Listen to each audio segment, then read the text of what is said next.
Previously on The God of High School. Its main purpose was to delay Jin yet again from arriving to the tournament. In a bit more appealing in my opinion. It had a bit more swag to it.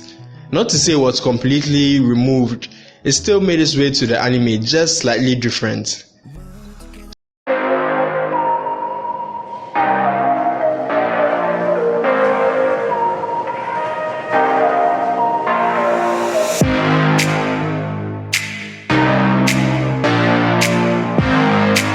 Entering the final act of the anime, Park Il-pyo is visited by Jinmori in the hospital.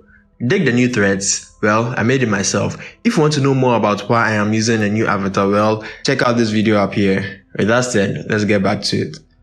So Jinmori goes and visits Il-pyo at the hospital, letting him know what's driving him to win the tournament. His grandfather, Jin Tae-jin. Jin Tae-jin is still missing, and the only one who can help Jin find him at this point is probably Park Mu-jin. Though they are not related, it's nice seeing how these boys relate to each other, Il-pyo being the elder brother in this relationship. They were then interrupted by Jigal and Jeon Juguk, who went berserk and tried to absorb Il-pyo's teammates whilst being brutally attacked by Jigal, causing them to be severely injured. This merciless act from Jigal left Il-pyo in the state of despair, but then Jigal went to taunt him, causing him to go on a rampage, making Jigal catch those hands. Mandok opens the gates, causing demons to flood into our world, leading Park Mu-jin to end the God of High School tournament. You all caught up? Good. Let's go back to the manhwa. Jin was still around when Jugok was running amok, so they joined Il-pyo to take him down. Jigal still acted like an ass, but Il-pyo wasn't having it anymore and decided to make Jigal cut those hands, but unlike the anime, Il-pyo was stopped by the referee and the security guards. But your boy Mori creeped up on this nigga, making him cut those hands. But before the fight could get serious, they were also stopped by the referee and his security team. These refs are very strong, by the way. Now, a match they totally eliminated from the anime, Il-pyo versus Jigal Tech. I actually wanted to see them throw hands in the anime because reading it kinda looked interesting. Il-pyo dominated this battle for the most part, until Jigal decided to eat away Il-pyo's chariot. From here, we learned that Jigal can use the powers of the chariot he absorbs from other people. This turns the tide of the battle in his favor.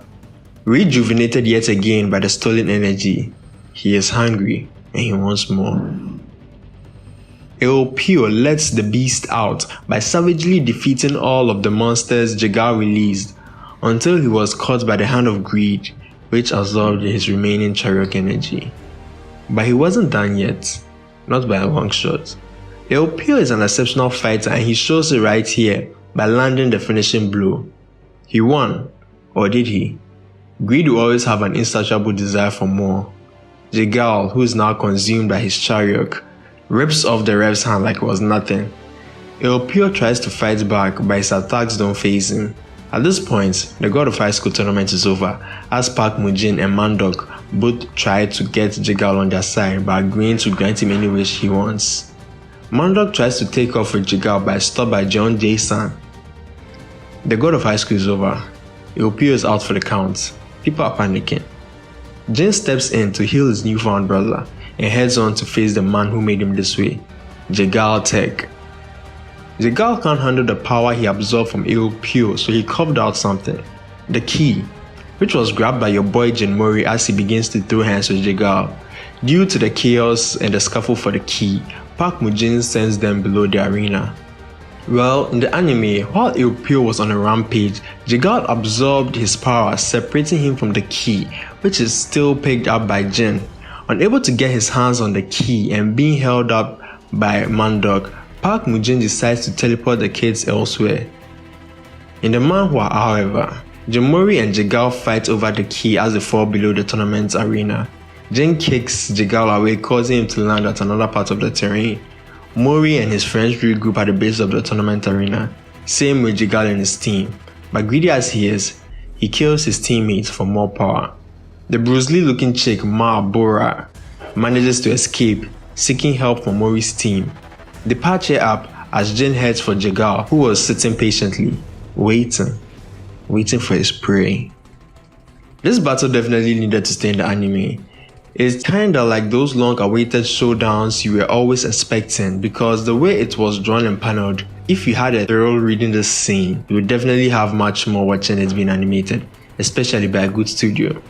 Back to the manhwa. Jin begins to throw hands with Jigao, whooping his ass with barely any effort. Cut to Mira and the others. Out of nowhere, Marlborough begins to attack Mira, but is stopped by best boy Dewi, who made her feel the full force of those hands. Your boy doesn't play even when it comes to girls, man. Dude doesn't hold back his punches. Anyways, fun fact, this doesn't show up in the anime, so Dewi begins to fight with Marlborough till she's surrounded by Jigao clones. He quickly makes good work of them since they are not as strong as the original, but they keep on coming. But it turns out that the original was among them, which caused him to be overwhelmed, and before he would be taken down by Jigao, Jinmori steps in to save the day. Jinmori and Dewi team up to make good work of the clones until the real Jigao appears. Jinmori vs Jigao Tech. Reading this fight was honestly beautiful. This manhwa or series in general has a lot of fight scenes, so it might get a bit still at some points, but the author does a good work of retaining your interest in the midst of battle till it concludes. As the fight goes on, the key shoots out of Jinmori's pocket. Jin then got into a scuffle with Jigao for the key. Jigao has had enough and claps both Mori and Dewi, who just joined the fight.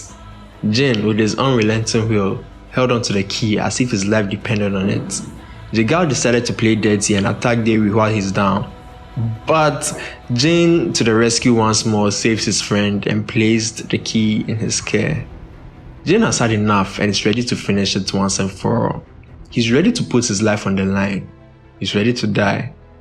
They both go all out, but Jinmori comes out the victor. But he falls too. While in the anime, Jin seems to be running away while his ass was getting clapped by Jigao. Why are you running? Why are you running? Back in the city, John J. San teleports everyone out of the city in order to face Mandok alone, after President Stark ordered a missile launch on the city. I like President Stark, but I think we really missed a funny opportunity here as opposed to President Obama from the anime. Yes, we can. Jin and the others were teleported back to the battlefield only to see Jason fall. Jigao then captures him and takes the key to absorb it, commencing his rebirth into a god.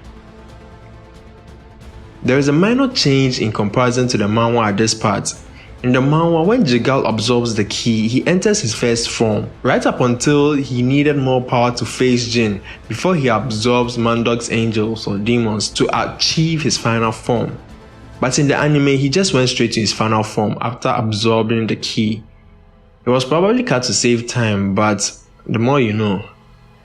The anime and the manhwa play out quite the same way, only minor differences here and there. Jin tries to bring out more power with his acupuncture techniques, but he's at his limits, causing him to be protected by Mira and Dewi.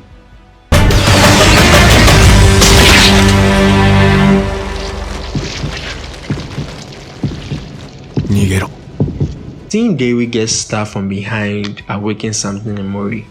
The memories of an ancient one, just like him, standing in the face of overwhelming odds.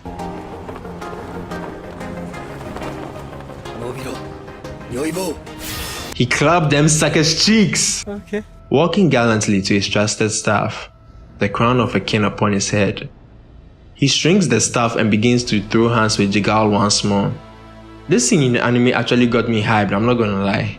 Maybe I would have liked it a bit more if I hadn't read it in the manhwa, but it was actually kind of great in its own way. Even with the shot-by-shot scenes they animated from the manhwa was incredible, adding their own scenes to it, giving it its own unique flair, bringing to life the scenes as you read them. Unable to control his thirst for power, Jigao proceeds to claim Jinmori's power for himself. Jin's crown grows tighter on his head for some reason, and he's not able to use his powers anymore. With the crown growing ever so tightly upon his head, Pyo steps in to let him know that he can count on his friends to help him finish this battle. I'm glad they kept this scene in the anime because it actually put a smile on my face when I first read it in the manhwa. The team begins to take on the grotesque monster known as Jigao Tech, and with the help of his friends, Jin finally finishes off Jigao for good this time. But this nigga has a knack of staying alive, so I won't count my cards just yet. With his outstretched arm clinging to the last bits of life he has left, his hand is received by none other than Ilpio. He rejected Ilpio once more, as he is consumed by greed, literally. So what do you think about the God of High School series as a whole? To be honest, I actually like it. Delving into the God of High School lore for this video actually piqued my interest to read the later parts of the story. But the anime adaptation left much to be desired, and it's actually a shame because not everyone wants to pick up the manhwa to read. With only the anime as a point of entry for them, it's mediocre at best. Don't get me wrong, I actually have seen some people who love the anime, but the manhwa tells a better story, so the various omissions they made to the material was unnecessary, because it leaves you feeling like certain things were missing at certain parts, and it was honestly a missed opportunity, and I hope the anime directors alongside the studio rectify this issue in the upcoming season. And don't forget to like this video. It really helps me out a lot. Let me know your thoughts about the first season of God of High School in the comments below, and subscribe for more content like this, and share with your friends, and let's see what they think about it. With that said, thank you guys for watching, and I'll catch you guys in the next one.